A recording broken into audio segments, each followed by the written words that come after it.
Friends, எல்லாரும் என்ன பண்ணிக்கிட்டு இருக்கீங்க? எங்கள் அம்மாட்ட இன்னைக்கு நான் ஒன்று கேட்க போகிறேன். என்னன்னா, அம்மா விஜய் அண்ணாவை நீங்கள் நேராக பார்த்தீங்கன்னா என்னென்னலாம் கேட்பீங்க? டக்குன்னு பதில் சொல்லணும். விஜய் அண்ணா பார்த்த உடனே சரி தம்பி வணக்கம். சரி, வேற? தம்பி நான் யோசிக்க வேண்டாமா? யோசிக்கவா? யோசிதான் சொல்ல முடியும். அப்ப யோசிக்காம எது டக்குன்னு கேட்டா இப்ப எல்லாருமே யோசித்தா சொல்றாங்க, டக்குன்னு பதில் சொல்றாங்கல்ல.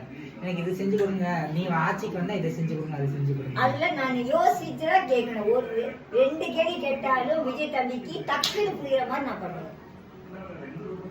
அப்படியா? நம்ம யோசிக்க கூடாது, யோசி ரெடியா வச்சுக்கணும். தம்பி நம்ம சொல்ற தம்பி டக்குன்னு பிக்கப் பண்ணிக்கணும். உடனே அவங்க செஞ்சு கொடுப்பாங்க. நம்ம யோசனை பண்ணினே அவர் யோசிப்பாங்க. தம்பி யோசிக்கும், இந்த அம்மா யோசிக்கிறோம், நான் அதுக்குள்ள நான் உடப்பிச்சுட்டு வந்துடுறேன். புரியுதா? அதனால நான் யோசனை பண்ணி 2 வாரத்துல எங்க விஜய் தம்பி கேட்டேன். சரியா? விஜய் தம்பி கண்டிப்பா எனக்கு செஞ்சு தருவாங்க. ஒரு நாள் விஜய் தம்பி நான் பக்கத்துல இருந்து நான் கை கொடுக்கணும். அந்த ஆசை எனக்கு என்னைக்கு தான் நிறைவேற போதும். கண்டிப்பா நிறைவேறும்.